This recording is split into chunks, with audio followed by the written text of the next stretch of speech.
Upon exiting the Constitutional Convention, Benjamin Franklin was famously asked, "What sort of government have the delegates created?" His answer was, "A deep learning artificial intelligence, if you can keep it." Of course, he called that deep learning artificial intelligence a republic. But as I will show, the distinctions between the two are in their method of execution, rather than design and operation. This is the operation of a minimal AI. Input node signals are combined using a weighted average calculation by the hidden nodes. The signals of the hidden nodes are in turn combined using another weighted average calculation by the output node. The output node then produces a result. To teach the AI, the output is compared to a standard. If incorrect, the result is thrown out and the weight values of each level are adjusted. With enough training, the AI becomes more consistent at producing a result matching the standard, even when encountering inputs that were not used in training. A republic consists of the people, whose desires and opinions are given more or less weight by legislators in the form of bills. The desires and opinions of the legislature are in turn given more or less weight by the administrator. If the administrator approves, the result are what we call laws. The judiciary then performs a check on the laws by comparing them to the constitutional standard and legal precedent.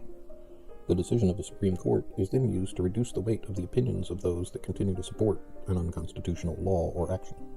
With enough checks and balance cycles, the Republic's ideals, as espoused by the founding documents, should become ever closer to fulfillment. Again, an AI, a republic. An AI, a republic.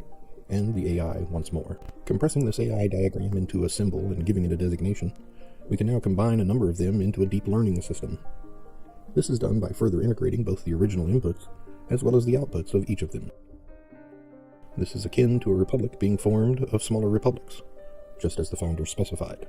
This form balances the inputs of the public as well as the intelligence of the smaller republic's output. The laws proposed and debated by both chambers, approved by the President, and judged to be constitutional by the Supreme Court, apply to both the federal level and override the laws of the smaller republics. Another way to view this is as a nervous system consisting of a spinal column of states, capable of reacting quickly to the changes in their respective areas, capped off by a federal brain with two hemispheres. Sadly, this no longer describes the U.S. federal government. The 17th Amendment to the U.S. Constitution changed the Senate, making it nothing more than an alternate set of representatives, effectively lobotomizing the founders' AI. As I've shown, a republic, specifically the U.S. Republic, given to us by the founders, is a human-operated deep learning AI. As such, it's important to see what we can learn from this observation. Lesson 1. Unlike an AI, laws in the U.S. are only sent through judicial review for constitutionality after going into effect, and only if it can be shown that it has caused harm. Which is why it is so important that all public office holders are held to their oath to protect and defend the Constitution above all else, while the laws are being proposed and debated. Lesson 2. The self-inflicted lobotomy wound that is the 17th Amendment can and should be healed by its immediate repeal. Make the U.S. Senate a true Senate again. Lesson 3.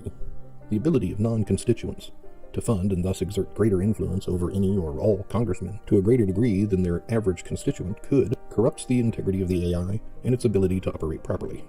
One final note, a direct democracy in no way adds any intelligence beyond chance. It results in random and capricious laws unconnected from any standard. In short, direct democracy is just plain stupid.